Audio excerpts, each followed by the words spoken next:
صل وسلم وبارك على نبينا محمد وعلى آله وصحبه ومن والاه. رب اشرح لي صدري ويسر لي أمري واحلل عقدة من لساني يفقهوا قولي. ربي زدني علما وارزقني فهما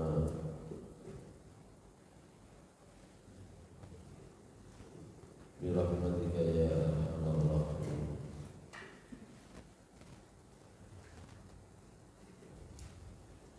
Masyaallah muslimin jamaah salat subuh di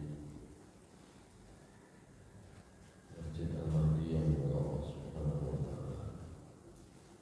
Pertama marilah kita bersyukur kepada Allah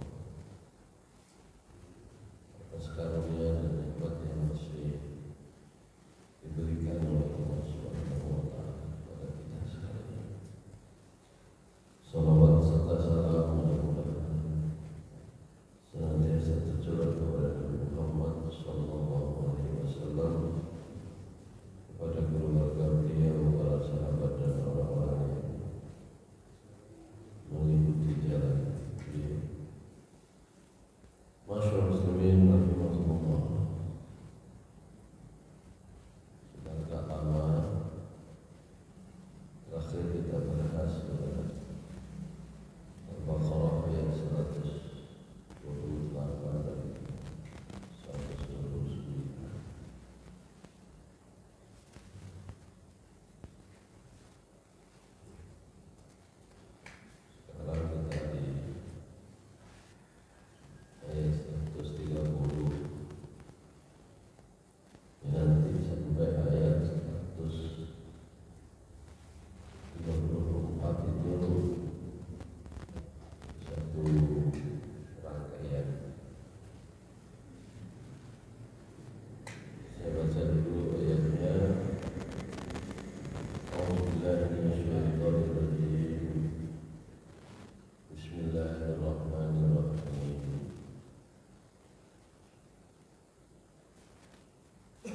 Wa may yarghabu 'an millati Ibrahim illa man safiha nafsahu wa laqad istafaynahu fid dunya wa innahu fil akhirati laminas salihin. إذ قال له ربه أسلم قال أسلمت لرب العالمين.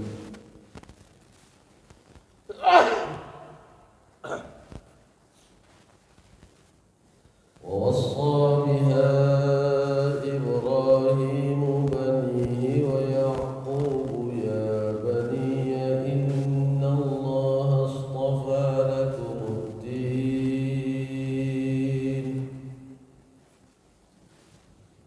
إن الله اصطفى لكم الدين فلا تموتن إلا وأنتم مسلمون.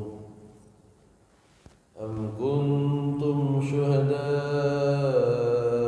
إذ حضر يعقوب الموت إذ قال لبنيه ما تعبدون من بعدي قالوا نعبد إلهك وإله آبائك إبراهيم وإسماعيل وإسحاق إلها واحدا ونحن له مسلمون. تلك أمة قد خلت لها ما كسبت ولكم ما كسبتم ولا تسألون عما كانوا يعملون. صدق الله العظيم.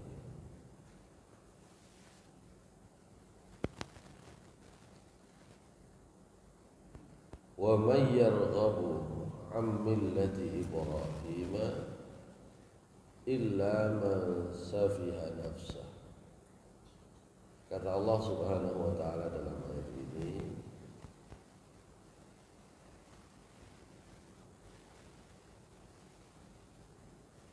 dan siapa saja yang membenci milahnya Ibrahim, tidaklah dia kecuali orang yang safiha nafsah, yang membodohi dirinya sendiri. Walaqad istafainahu fid dunya, dan sungguh benar-benar kami sudah pilih Nabi Ibrahim itu fid dunya, di dunia, wa innahu fil akhirati laminas shalihin, dan benar-benar dia itu di akhirat termasuk orang-orang yang saleh.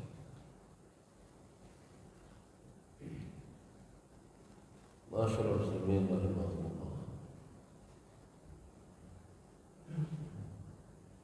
Di ayat ini Allah Subhanahu wa taala memberikan kepada kita peringatan tentang bagaimana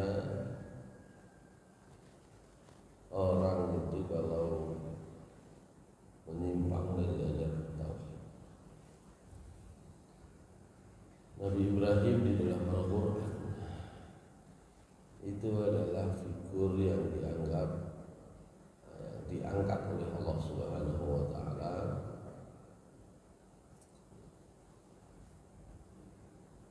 sebagai orang yang memperjuangkan tauhid kepada Allah.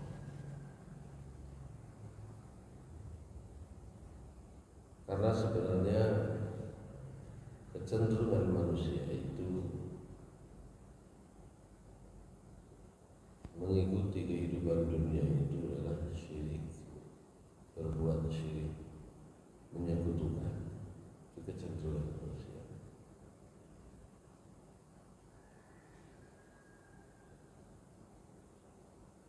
Di dalam tafsir surat Al-Baqarah 130 ini, kalau kita lihat di dalam tafsir Al-Maraghi, beliau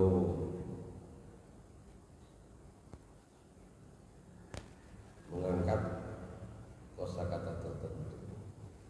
Di dalam bahasa Arab, raghiba yarghabu wa may yarghabu.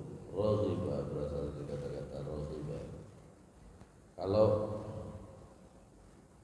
fi itu artinya ahabbahu.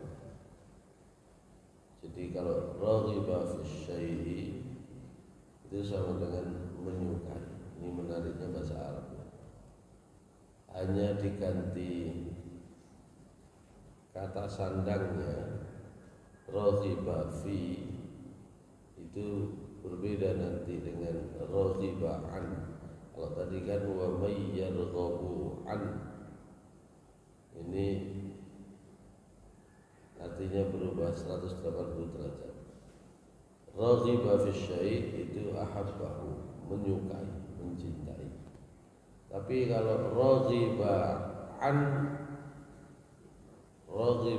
syai' itu justru karihahu, membenci.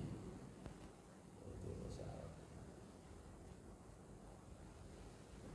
Di situ juga dijelaskan tentang safiha nafsah, ay adallaha wa taqaraha, merendahkan dirinya sendiri, martabatnya sendiri.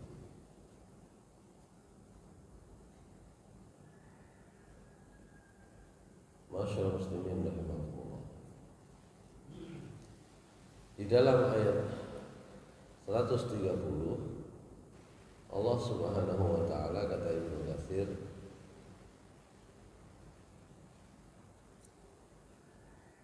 sesungguhnya memberikan bantahan kepada orang-orang yang kafir, ya, yang mereka itu seluruhnya menyekutukan Allah Subhanahu wa taala, syirik kepada Allah Subhanahu wa taala. Dan itu menyelisihi sunnahnya, menyelisihi agama Nabi Ibrahim. Nabi Ibrahim itu sering disebut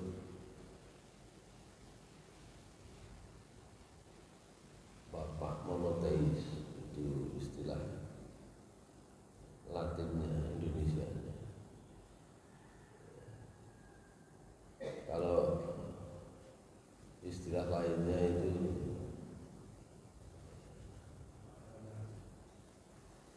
Imamul Hunafa, pemimpinnya orang-orang yang lurus-lurus, tidak syirik.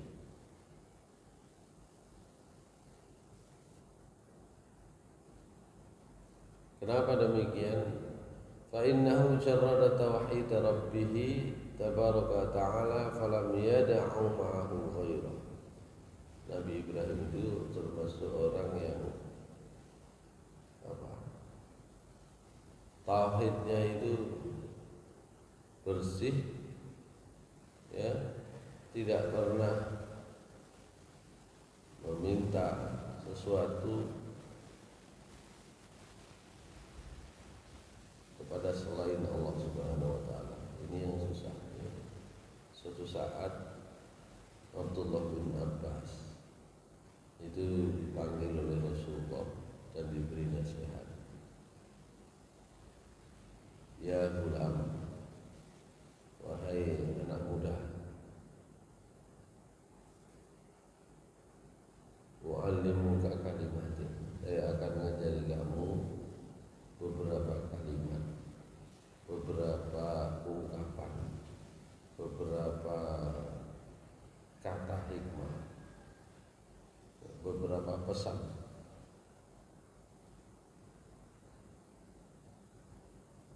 Kata Ibnu Abbas, kata Rasulullah SAW kepada Ibnu Abbas, yang pertama, ihfazillaha yahfazka, jagalah Allah, maka pasti Allah akan menjaga. Jagalah Allah itu kan tidak mungkin maksud menjaga Allah, maksudnya menjaga agama Allah. Jagalah agama Allah, pasti Allah menjaga. Ya, karena agama itu kan representasi gantine Allah Subhanahu wa taala. Apapun yang menjadi keinginan Allah, apapun yang menjadi pesan Allah, itu kemudian dituangkan di dalam Al-Quran dan itu menjadi ajaran agama. Maka menjaga Allah pun sama dengan menjaga agama Allah.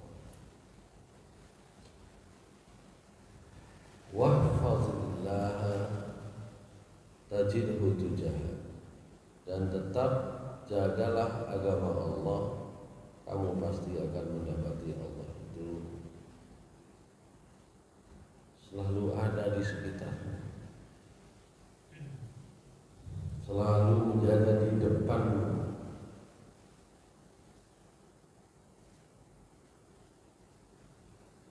Nah, ini yang kedua dan ketiga ini terkait dengan apa yang disampaikan oleh Ibnu Katsir tadi, bahwa Nabi Ibrahim adalah Nabi yang lurus, Nabi yang menjadi simbol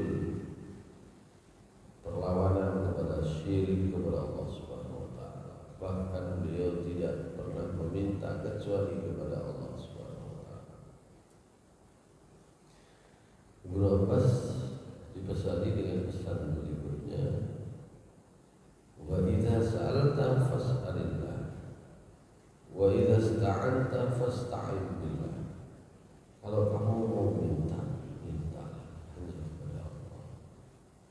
Kalau kamu mau pertolongan, minta tolonglah kepada Allah Subhanahu wa taala. Ini yang susah ya.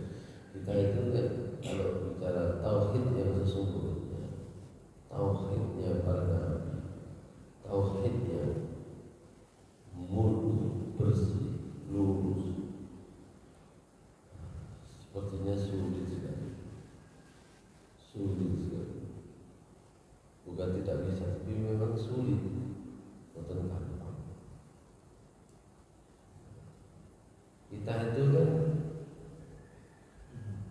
berharap nanti masuk surga bukan karena bersihnya tauhid kita, tapi karena Allah memasukkan amalan kita sebagai amalan yang bersih, itu aja. Suatu saat kan seorang ahli ibadah namanya Hasan Al-Basri, wali ibadah terkenal sebagai ahli ibadah dari kalangan tabi'in, ahli ibadah betul. Dan memang beliau itu sering dimintai fatwa, sering didatangi orang, dan memang tempat beliau adalah tempat berkumpulnya banyak orang untuk belajar agama, belajar Islam. Dan beliau ahli ibadah.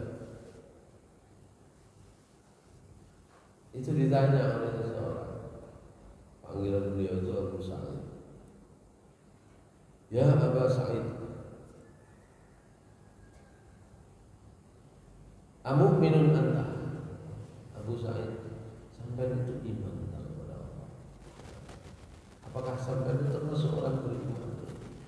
Pertanyaan ini saja oleh Abu Sa'id atau oleh Hasan Al-Basri dijawab dengan dua jawaban yang sesungguhnya jawaban aslinya itu tidak mudah. Kata Hasan Al-Basri, in kunta tas'alani, kalau yang al-imanu bi ibadah, iman itu ada dua macam, kata Abu Sa'id, kata Hasan Al-Basri. Jika kamu bertanya kepadaku tentang iman, itu adalah iman kepada Allah, malaikat, kitab-kitabnya, ya, nabi-nabinya, hari kebangkitan, ya, yang kemudian kita sebut dengan rukun iman, ya, ada pembalasan surga dan neraka. Kalau itu yang kamu tanyakan, apakah saya beriman? Oh, saya beriman. Wa in kunta tas'alani. Tapi kalau yang kamu tanyakan tentang iman itu adalah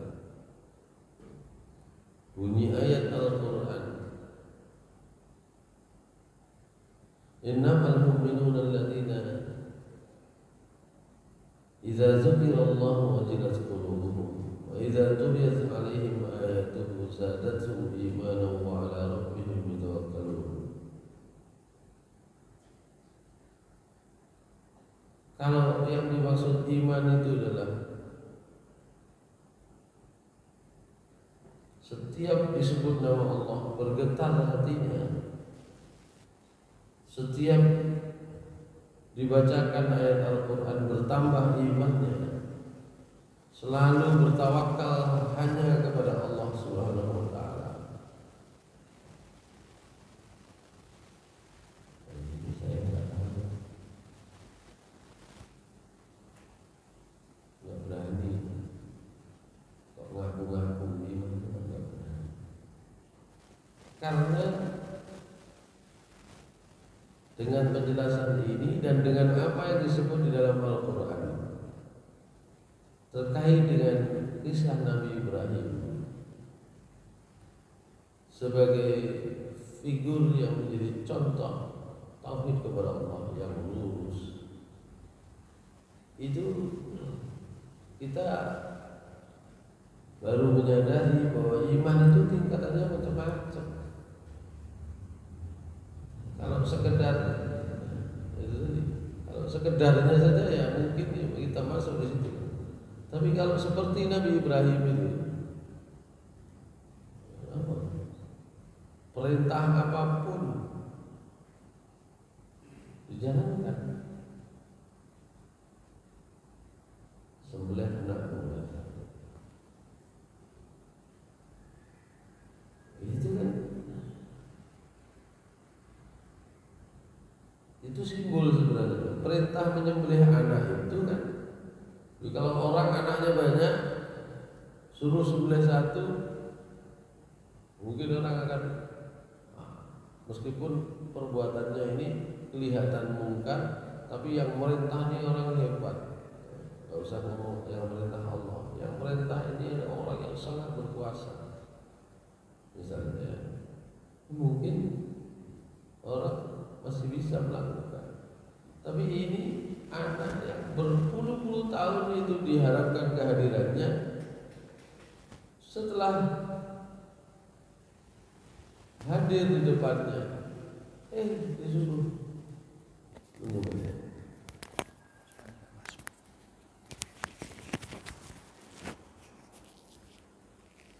Itu sebenarnya yang dibunuh itu bukan anaknya. Perintah Allah itu bukan membunuh Nabi Ismail sebenarnya, bukan menyembelih Nabi Ismail, tapi menyembelih apa? Ego, keinginan. Kalau sudah keinginan kita itu dihadapkan pada keinginan Allah, nah disitulah kemudian orang itu kan milih.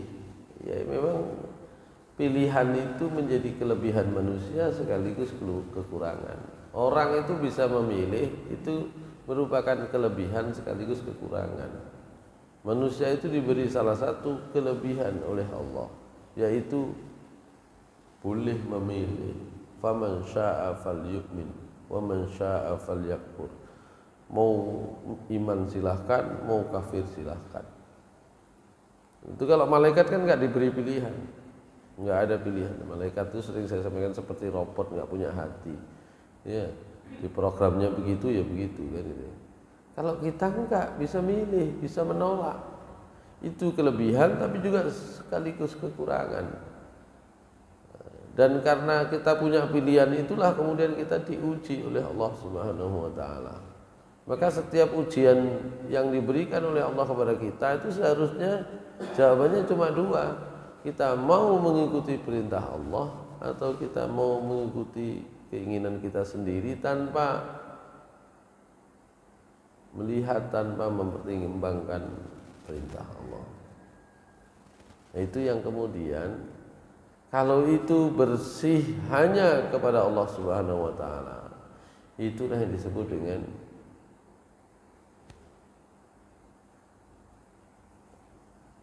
iman yang lurus, yang tidak tercampur syirik di dalamnya.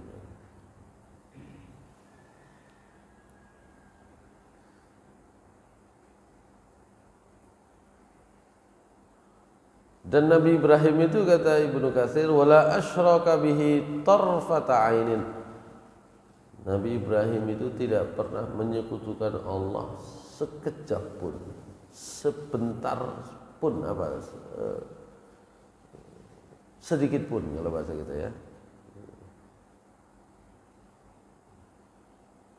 Wa tabarra'a min kulli ma'budin siwahu wa khalafa fi dzalika sa'ira qaumihi. Nabi Ibrahim itu bersih, berlepas diri dari setiap siapapun apapun yang disembah selain Allah Subhanahu wa taala. Dan karena itu Nabi Ibrahim itu, bahasa kita, anti mainstream. Anti mainstreamnya bukan dalam bentuk yang aneh-aneh dan janggal. Anti mainstreamnya adalah tidak mengikuti kaumnya, itu adalah mengikuti Allah Subhanahu wa taala saja.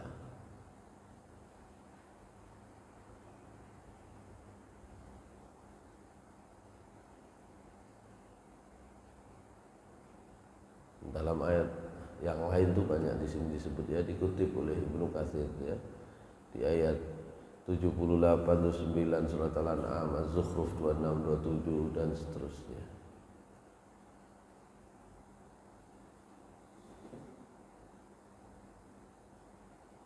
Oleh karena itu ketika Allah mengatakan wa may yarghabu an millati Ibrahim ay an tariqatihi wa manhajihi.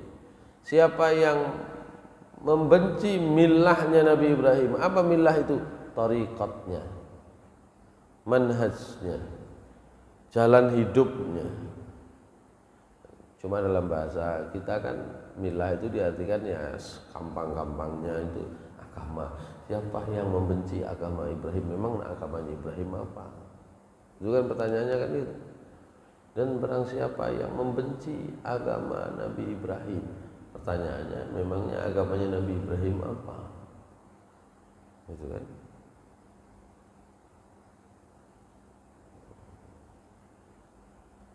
Orang Yahudi bilang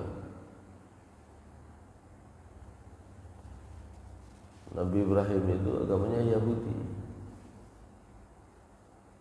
Orang Nasrani bilang Nabi Ibrahim itu agamanya Nasrani. Karena Nabi Ibrahim itu diklaim, disebut-sebut sebagai bapak dalam agama mereka. Pertanyaannya, memangnya ada istilah Nasrani dan Yahudi sebelum pada saat Nabi Ibrahim? Tidak ada. Ya, ini kemudian menjadi apa ya? Menjadi contoh ketika ada yang menisbatkan pandangan ulama-ulama terdahulu ya dengan ulama sekarang. Kalau melihat perbedaan macam-macam agama, paham agama, orang kemudian mengatakan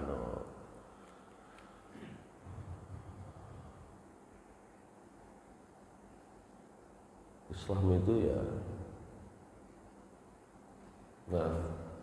umat ulama terdahulu misalnya Imam Syafi'i itu ya NU misalnya, itu logikanya terbalik ya. Bagaimana mungkin dia NU baru kemarin ya, Imam Syafi'i, atau juga sama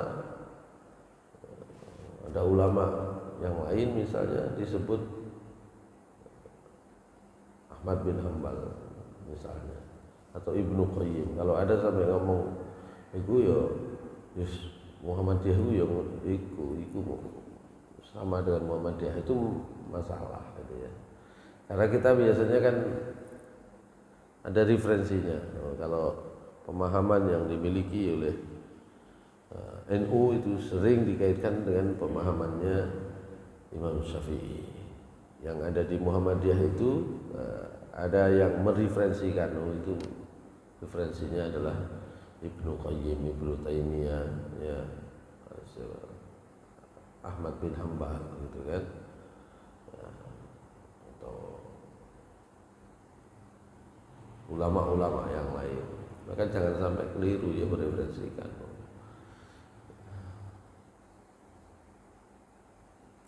Baik.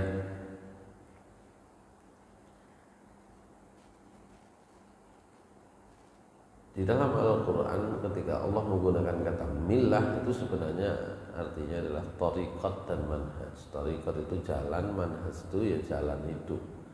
Jalan hidup, jalan dalam beragama. Saya sering mengatakan kalau di dalam Al-Quran kata agama itu biasa disebut dengan dua istilah. Terjemahan Indonesianya agama, satu dinun, dua millatun, millah dan din. Itu din itu cenderung pada memang ajaran agama. Kalau millah itu praktek agama. Jadi millah itu praktek agama, itu millah. Wa may yarghabu an millati Ibrahim, siapa yang membenci millah Ibrahim, fayukhalifuha wa yarghabu anha illa man safiha nafsah ay zalama nafsah bisafahihi wa su'i tadbirihi bitarkihil haqqa ila dhalal. Itu sama dengan membodohi dirinya, menzalimi dirinya dengan bentuk kebodohan. Karena itu khalafa tariqa man istufiya min fid dunya lil hidayah war rasyad min hadatsati sinnihi ila an ittakhadhahu Allahu khalilan wa fil akhirati minas salihin as-suhada. Karena kalau menyelisih berbeda dengan cara hidup Nabi Ibrahim, maka berarti itu menyelisihi orang yang dipilih oleh Allah. Bahkan sejak usia beliau yang masih sangat muda dipilih untuk mendapatkan petunjuk, dan termasuk di akhirat adalah disebut oleh Allah sebagai orang soleh. Nabi Ibrahim itu murni di dalam mentauhidkan Allah Subhanahu wa taala. Sementara orang-orang itu kemudian banyak justru yang menyekutukannya. Di Indonesia itu pengakuan terhadap ketuhanan yang Maha Esa itu dilakukan oleh semua agama. Tapi apa prakteknya? Kan gitu ya. Pada Tuhan yang Maha Esa, kan gitu ya. Prakteknya gimana? Enggak ternyata, kan gitu ya. Itu yang sebenarnya sejalan dengan pesan Allah ini. Orang itu katanya mengakui Ibrahim itu sebagai bapak agama mereka. Ternyata prakteknya enggak begitu.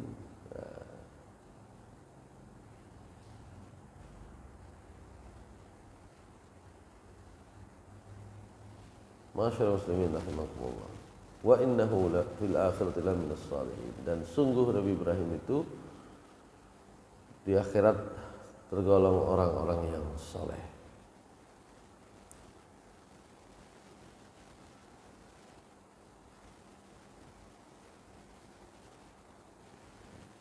Milahnya Nabi Ibrahim itu apa? Langsung ditafsirkan di ayat berikutnya. Dan siapa yang membenci milahnya, jalan hidupnya Nabi Ibrahim, itu sudah menzalimi dirinya sendiri. Ya, padahal Allah sudah memilihnya di dunia sebagai orang yang menjadi contoh melaksanakan tauhid yang lurus dan termasuk orang yang soleh di akhirat nanti. Lah, milahnya Nabi Ibrahim itu seperti apa? Lurusnya tauhid Nabi Ibrahim itu seperti apa? Iz qala lahu rabbu aslim qala aslamtu li rabbil alamin. Yaitu saat Nabi Ibrahim diperintah oleh Allah Subhanahu wa taala, aslim, ay amarahu Allah bil ikhlasi lahu wal istislam wal inqiyad. Aslim itu maknanya adalah ikhlas, bersih dalam niat hanya untuk Allah dan berserah diri tunduk kepada Allah Subhanahu wa taala. Itu Islam yang sungguhnya. Maka ketika Allah Subhanahu wa taala mengatakan, ya ayyuhalladzina amanu taqullaha haqqa tuqatih wa la tamutunna illa wa antum muslimun. Itu maksudnya adalah Islam di situ adalah jangan mati kecuali dalam keadaan ikhlas. Jangan mati kecuali dalam keadaan murni niatnya, ibadahnya, amalnya hanya kepada Allah, tunduk berserah diri kepada Allah Subhanahu wa taala. Karena mati dalam keadaan Islam dan mati dalam keadaan kafir itu beda. Beda apanya? Ya beda nanti akibatnya dan beda prosesnya. Ya. Prosesnya kenapa? Kalau orang yang lurus hatinya, ikhlas hanya kepada Allah, Allah memanggil seperti dalam surat nomor itu, sama dengan dalam surat Al-Fajr. يا أيتها النفس المطمئنة ارجعي إلى ربك راضية مرضية فادخلي في عبادي وادخلي جنتي. Itu.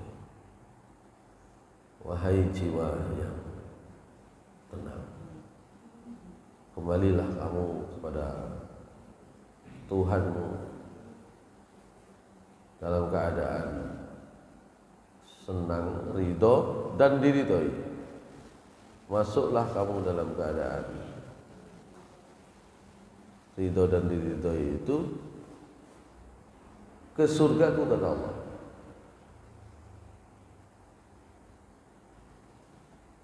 Itu yang mati dalam keadaan tenang. Prosesnya tenang. Kalau dalam keadaan kafir, digambarkan oleh Allah misalnya di dalam surat At-Taubah. Surat At-Taubah ayat pinten ya? Al-Anfal dulu. Kalau di At-Taubah itu di surat yang ke 50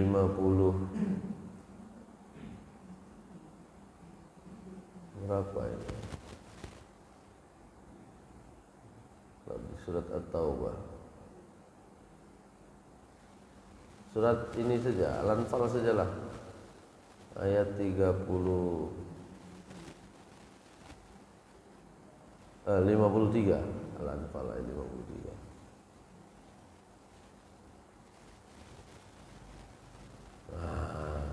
Oh, 50. Al-Anfal ayat 50, maaf. Al-Anfal ayat 50. Walau tara idh yatawaffa alladhina kafaru al-malaikatu yadribuna wujuhahum wa adbarahum wa dhuqu 'adzabal hariq. Walau tara, seandainya kamu lihat wahai Muhammad, idh yatawaffa alladhina kafaru, saat orang-orang kafir itu diwafatkan oleh para malaikat. Dan kalaulah kamu lihat wahai Muhammad, bagaimana para malaikat itu mewafatkan orang-orang kafir, yadribuna wujuhahum wa adbarahum, malaikat itu mencabut nyawa mereka dengan memukuli wajah-wajah mereka, wa adbarahum, dan dubur-dubur mereka, ada yang mengatakan punggung-punggung mereka, wa dzuqu azabal hariq, dan rasakanlah oleh kalian azab yang panas. Masyaallah muslimin rahimakumullah. Itu bedanya. Dan di dalam riwayat yang lain ya terkait dengan bagaimana malaikat ya mencabut nyawa orang-orang kafir itu, Barra bin Azib menceritakan,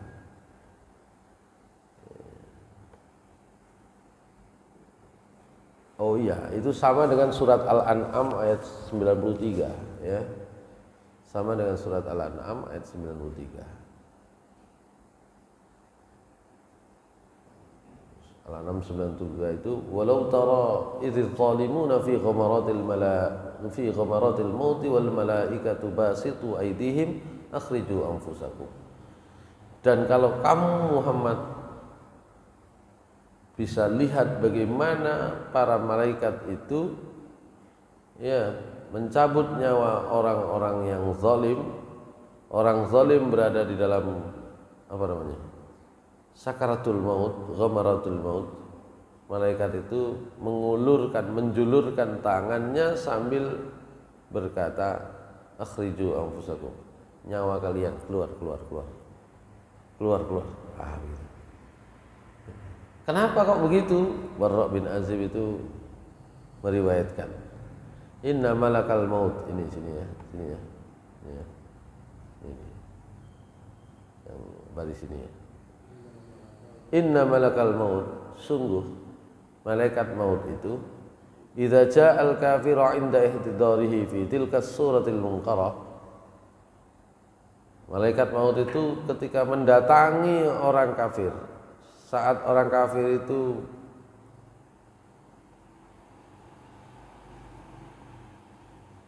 sekarat itu, saat orang kafir memang sudah waktunya, sudah masuk ajalnya, ya, semua orang ada ajalnya, ya. Tapi orang kafir saat didatangi oleh para malaikat itu berkata, ukhruji ayyatuhan nafsul khabithatu ila samumin wa hamimin. Jiwa yang kotor, keluar, pindah ke tempat yang panas, pindah.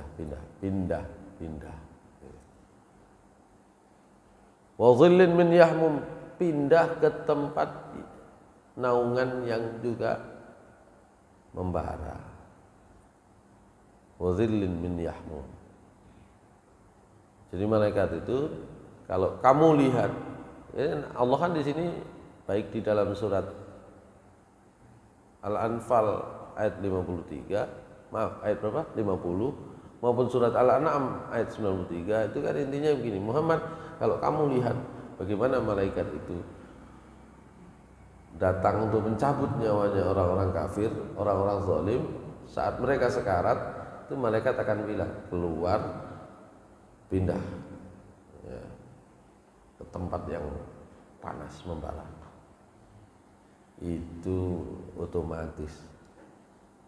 Fatatafarraqu fi badanihi fayastakhrijunaha min jasadihi kama yakhrujus sufutu minas sufil mablul fatakhruju ma'al uruq wal asabu. Maka nyawa itu kemudian otomatis akan sembunyi ke seluruh bagian tubuh manusia. Waduh, datang malaikat itu nyawa langsung nyebar, sembunyi. Nyawa itu dalam bentuknya seperti apa sih? Nggak tahu. Tapi digambarkan di sini, nyawa itu akan sembunyi ke seluruh bagian tubuh manusia itu, dan itu akan dipaksa untuk keluar oleh malaikat, ditarik keluar dari tubuhnya tersebut, dari tempat persembunyiannya, dan itu akan keluar seperti apa namanya? Kalau bahasa gampangnya kita, ya seperti duri-duri yang dikeluarkan dari kain wol, kain yang ini, ya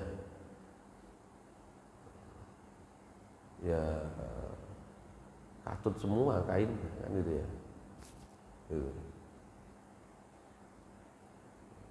Pola ada duri-durinya, itu kan. Itu kalau dikeluarkan dari tempat yang rapuh, ya seperti kain yang rapuh itu, ya nanti kainnya keluar. Maka fatakhruju ma'al uruq wal asab, maka dengan nyawa itu akan keluar dengan tulang urat dan otot-ototnya keluar.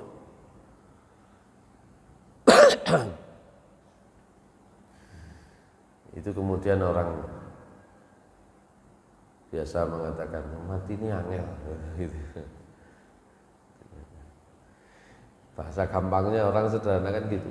Itu kok susah? Iya, gimana nggak susah? Sudah datang waktu ajal, sembunyi. Gitu.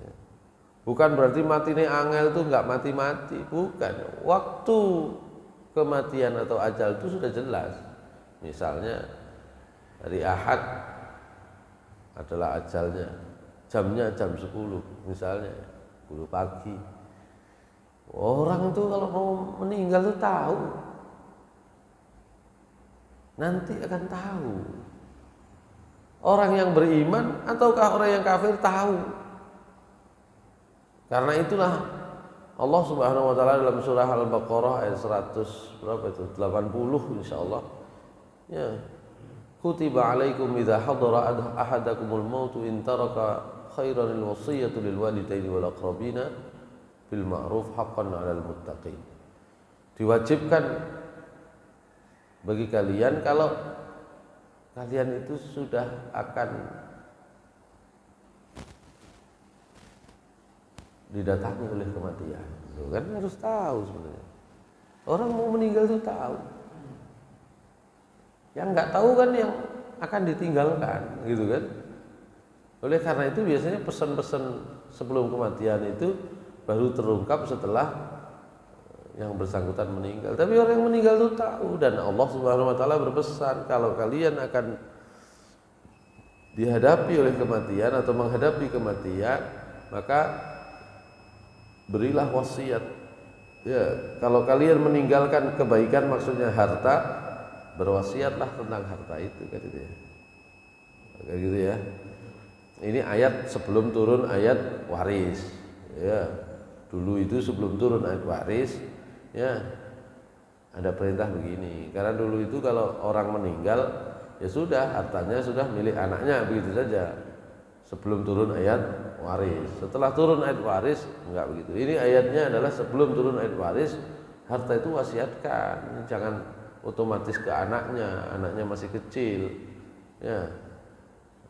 Wasiatlah kepada orang tuanya, wasiatlah kepada kerabatnya, ya, karena orang tua dan kerabat belum ada bagian waris pada saat itu kan gitu. Tapi intinya orang mau meninggal itu tahu. Orang beriman akan diberi pengetahuan. Orang kafir sama. Cuma bedanya orang kafir tahu malaikat sudah mau datang, sembunyi dia. Wah, ini kenapa kemudian orang menyebutnya angel mati ini? Oh, bukan karena kaisok mati, bukan. Ya karena sembunyi dia. Itu bedanya ya. Sembunyi dia. Sembunyi, dan dalam persembunyian itu, wah, itulah saat sekaratnya menjadi kelihatan sulit gitu ya. Tolong dino mati, petang dino ngorok tok misalnya kan gitu ya. Sebenarnya bukan karena nggak mati-mati, karena memang dia tahu akan mati. Orang meninggal tuh tahu, dan kemudian orang yang beriman itu akan berwasiat tentang kebaikan. Orang kafir ojo mana berwasiat tentang kebaikan, kupuh kan itu ya, kupuh masuk ke dalam jasadnya itu, sembunyi di tulang sama di otot-ototnya itu, oleh malaikat ditarik, udah keluar malaikat gitu, nggak mau keluar, dipaksa, ditarik ya, itu bedanya ya. Makanya Allah Subhanahu wa taala berpesan, Nabi Ibrahim adalah nabi yang lurus, dia sudah kami pilih ya di dunia, di akhirat termasuk orang yang soleh. Solehnya, lurusnya, tauhidnya itu bisa dilihat saat Allah mengatakan aslim, Islamlah, tunduklah, ikhlaslah. Nabi Ibrahim mengatakan aslamtu lirabbil alamin. Dan ayat berikutnya, dengan pesan Islam, ya, mentauhidkan Allah, lurus beribadah hanya kepada Allah. Dengan pesan itulah Nabi Ibrahim, Nabi Yakub itu juga berpesan kepada anak-anaknya. Wa wassa biha Ibrahim banihi wa Yaqubu ya baniya innallaha astafa lakumuddin fala tamutunna illa wa antum muslimun. Nah, itu tadi. Jangan sekali-kali kamu mati kecuali dalam keadaan ikhlas, lurus, tunduk hanya kepada Allah Subhanahu wa taala. Islam yang sungguhnya begitu. Nah, cuma tadi itu kan akhirnya muncul level-level ya. Ya. Dan tidak syirik itu adalah syarat ampunan Allah diberikan. Dalam surat An-Nisa ayat 48 Allah mengatakan innallaha la yaghfiru an yushraka bihi wa yaghfiru ma duna dzalika liman yasha. Sungguh Allah itu masih dapat mengampuni dosa orang yang tidak menyekutukan Allah. Yang menyekutukan tidak akan diampuni. Innallah, sungguh Allah la yaghfiru, tidak akan mengampuni ayyushraka bihi, kalau dia disekutukan, wa yaghfiru ma duna dzalika liman yasha, kalau dosa selain syirik Allah mungkin masih mau mengampuni gitu. Maka pesannya Nabi Ibrahim, pesannya cucunya Nabi Ibrahim, Nabi Yakub kepada anak-anaknya itu adalah supaya Islam bertauhid, lurus, ikhlas saja kepada Allah Subhanahu wa taala. Nah, kita itu motif kita itu kan masih macam-macam. Gitu ya. Kalau ditakar dengan ini, nanti ada syirik itu yang jali, yang jelas. Menyembah selain Allah, menyembah patung, itu yang jali, yang jelas. Dan tauhid, syirik yang samar-samar itu tadi ya, beribadah niatnya itu masih nggak ikhlas, itu kan, itu yang sulit itu. Kata Rasulullah SAW, inna akhwaf ma khafu alaikum asyirkul khafi, yang paling aku khawatirkan kalian itu syirik yang nggak kelihatan, nggak kerasa. Itu yang sulit ya, bukan tidak bisa tapi sulit, itu perlu upaya yang kuat. Baik, itu yang bisa kita bahas dalam kesempatan yang singkat ini. Allah Subhanahu wa taala sekali lagi memberi contoh tentang bagaimana ikhlasnya Nabi Ibrahim dalam beragama, lurusnya Nabi Ibrahim dalam bertauhid, bersihnya Nabi Ibrahim dari syirik kepada Allah Subhanahu wa taala. Ya, dan itu nanti akan membedakan bagaimana proses kematian dan bagaimana akibat setelah kematian. Ya, prosesnya saja sudah beda. Saya sering mengatakan itu orang-orang kafir itu kalau dicabut nyawanya itu seperti itu, bukan sama ya, perumpamaan saja. Itu kalau laptop ini ya, baterainya sudah soak kan langsung dicabut begini kan, gitu ya, nggak dimatikan pakai tombol powernya, saklarnya, itu pada sama gitulah. Sama itu bukan berarti sama persis, ini gambaran gitu ya, gambarannya kayak gitu, rusak lah gitu ya, rusak gitu. Dan itu keras, itu nyabut begitu tuh keras gitu ya, ini paksa. Karena kan sampai kan tahu ada laptop yang hang kan, ya apa-apain nggak bisa, waduh ya apa ini, udah matikan aja langsung ya. itu sama kayak gitu tuh, itu keras itu ya. Yang lembut itu yang pakai ini shutdown ini, nah begini nih, nah ditunggu prosesnya gitu kan. Insya Allah demikian. Qul qouli hadza astaghfirullah li wa lakum min Ghafurur Rahim. Assalamualaikum warahmatullahi wabarakatuh.